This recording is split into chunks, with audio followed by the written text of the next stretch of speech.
죄로 죽을 수밖에 없는 우리를 십자가의 보혈로 단번에 구원해 주신 하나님 아버지께 진심으로 감사와 영광을 올려드립니다.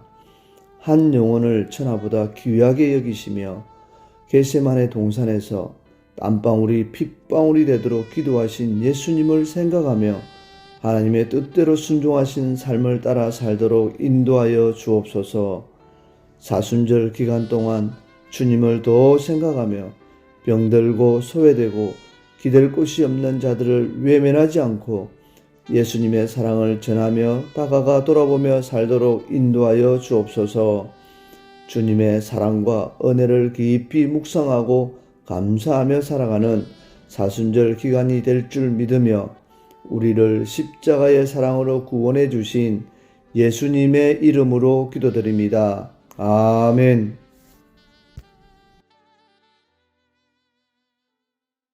오늘부터 고난주간이 시작됩니다. 고난주간은 사순절 핵심이 되는 아주 중요한 기독교의 중요한 절기 가운데 하나입니다.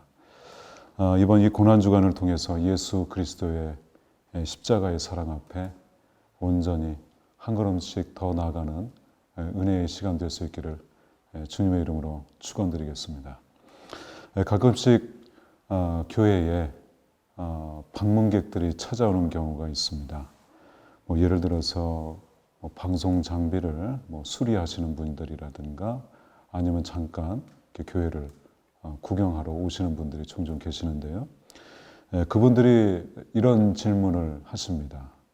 가끔씩이죠. 가끔씩 이런 질문을 하시는데 목사님, 이 교회 목사님 건가요? 이런 질문을 하십니다. 이런 질문을 들으면 좀 당혹스럽지요. 목사님, 이 교회가 목사님 건가요? 물론 교회 사정을 잘 모르시는 그런 사람들로부터 갑자기 이런 질문을 받으면 저뿐만 아니라 여러분들도 아마 당혹스러우실 겁니다.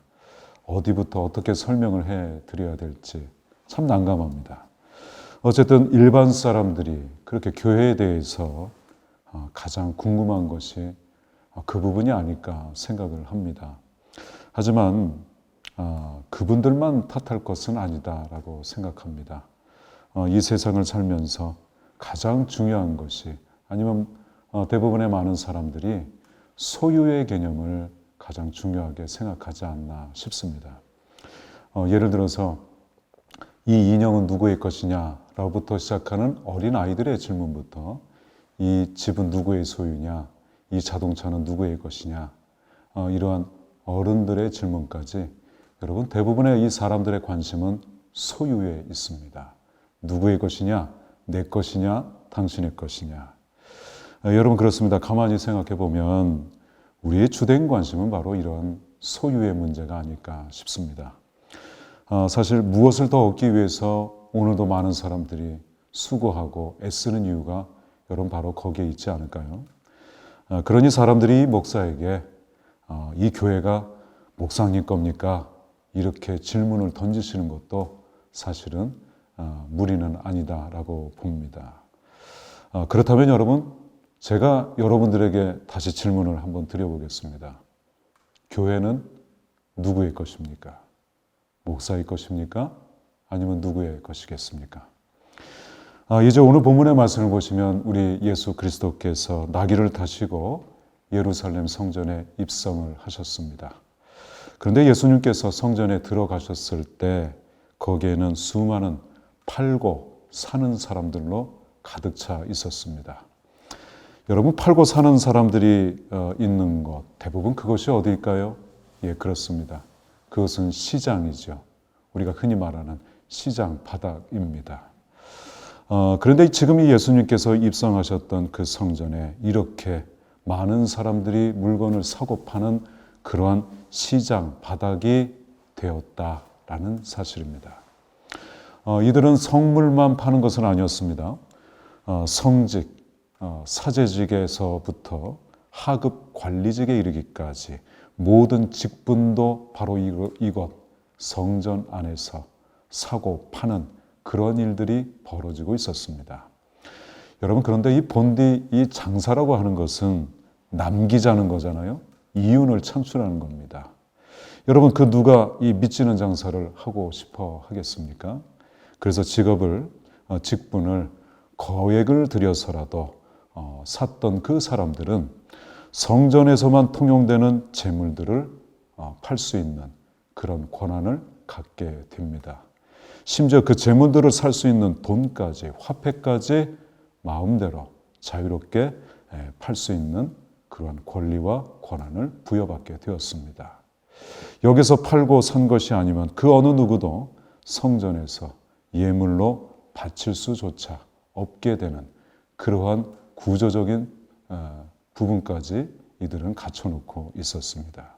한마디로 여기서 팔고 사지 않으면 하나님께 나아갈 수조차 없었다라는 사실이죠. 한마디로 독점이었습니다. 여러분 보세요. 얼마나 남는 장사입니까? 비록 엄청난 거액을 들여서 직분을 샀지만 이곳에서 장사만 잘하면 1, 2년 안에 원금 이상의 돈을 충분히 걷어들일 수 있는 그야말로 독점이었습니다. 이제 이 예루살렘 성전은 팔고 살 줄 아는 그런 사람들의 것이 되고 말았습니다. 팔고 사면서 성전은 마술처럼 더 부유하게 됐고요. 점점 더 화려한 그 모습을 갖추게 되었습니다. 그런데 이 성전이 화려하면 화려할수록 그 화려한 성전을 보기 위해서 더 많은 사람들이 그곳 성전에 몰려들겠지요. 잘 팔고 잘 살 줄 아는 그런 지혜, 바로 이 상술이 이 성전 안에서는 가장 중요한 문제가 되었던 것이었습니다. 여러분, 부흥을 원하십니까? 잘 팔고 잘 사십시오. 그런데요, 참 이상하게도 우리 예수님께서는 바로 그 성전에 처음 발길을 들여 놓으시면서 첫 번째로 하셨던 그 일이 바로 그 팔고 사는 사람들을 다 내쫓으신 일이었습니다. 다 내쫓으셨습니다. 팔고 사는 판과 환전하는 그 상을 아예 둘러 엎어버리셨습니다. 속된 말로 판을 깨버리신 것이죠. 그리고 팔고 사는 성전을 향해 말씀하셨습니다. 강도의 소굴이다. 너희들은 강도의 소굴이다. 한마디로 이거는 장사도 아니고 강도의 짓이다. 강도 짓이다. 이렇게 말씀하셨던 겁니다.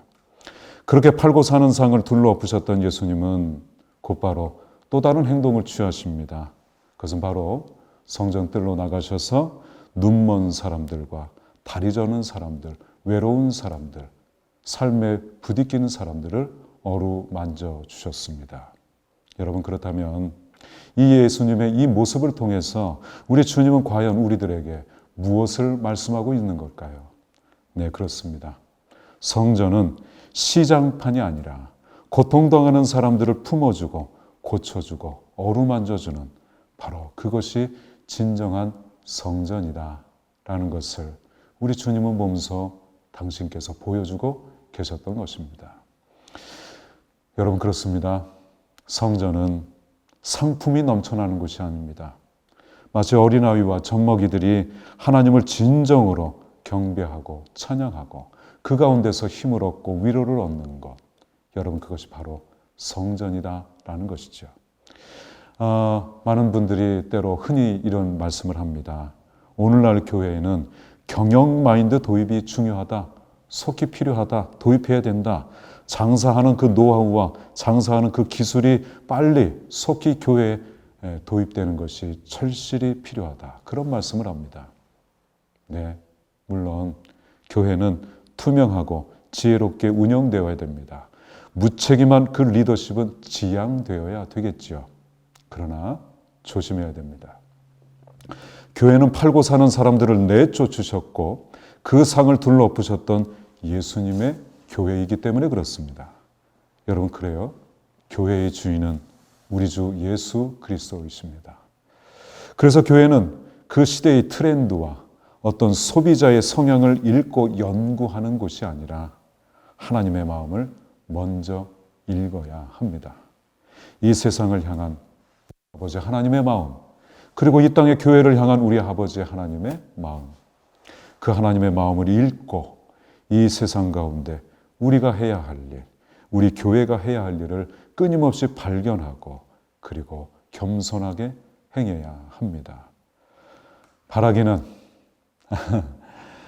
우리 부산 서지방의 우리 모든 교회들과 우리 사랑하는 우리 성도님들 모두가 그 하나님의 마음을 온전히 받들어서 세상 속에서 하나님의 뜻을 전하는 복된 삶을 살아갈 수 있기를 주님의 이름으로 축원드리겠습니다. 기도하시겠습니다. 거룩하신 주님, 우리가 주님의 집을 장사하는 집으로 만들지 않게 하여 주옵소서. 교회가 강도의 소굴이 되지 않게 하여 주옵소서.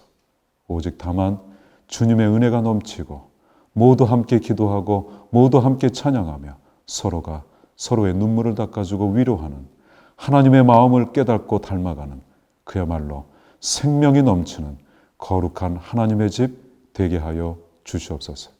예수님의 이름으로 기도합니다. 아멘.